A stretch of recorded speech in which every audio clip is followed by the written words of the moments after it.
In this lesson, we will be discussing spline points. Spline points are how you determine the driving line in Trials Evo. Every time you start a new track, it'll prompt you to place 2 spline points. Any track you create will need at least 2 spline points to mark the start and end of the driving line. Adding more spline points will allow you to create a more dynamic driving line with curves. We will begin by opening a new track and placing 2 spline points with the A button. You will notice your first 2 spline points are paired with 2 checkpoints. These are your start and finish checkpoints. Like spline points, you need at least 2 checkpoints in every track to mark your start and finish. The initial checkpoints will spawn lined up with the spline points, but they do not need to be. Your starting checkpoint, finish checkpoint, and any checkpoints in between can be placed anywhere between your first and last spline point. Next, we'll add a curve to our driving line. Select the last spline point by moving your cursor over the spline point icon and hitting the A button. Now we will copy it with the Y button. Spline points cannot be placed from the menu, only copied from your initial 2 points. One thing to keep in mind when copying spline points is that the new spline point will come after the point it was copied from as far as your driving line is concerned. You'll see if I try to place it further back, it creates a sharp turn that you will not be able to ride, and the driving line turns red to signify that there's a problem.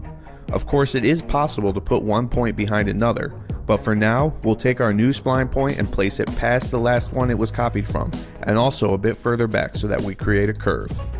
Before we continue, let's take a quick look at the spline point icon. There are 2 useful items on the icon. First, it tells you the distance in meters between that spline point and your starting checkpoint.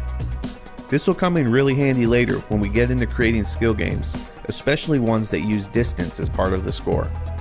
The second useful item is this horizontal line that crosses the icon. This line represents the size of your curve. A shorter line is a sharper curve. The longer the line, the wider and smoother the curve.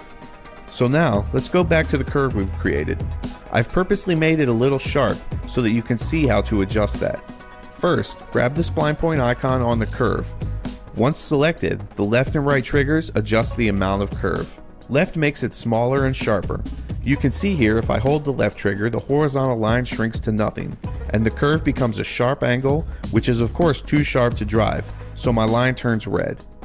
Right trigger makes the curve wider, and you can see as I hold right trigger, the horizontal line grows and the curve becomes wider and smoother. One thing to note is that the more distance there is between spline points, the easier it will be to get a nice smooth curve. Finally, we'll grab our last checkpoint and copy it. Keep in mind that checkpoints can be copied from existing checkpoints or placed from the objects menu. In any case, your first checkpoint on the driving line is always your starting line, and your last checkpoint is always your finish.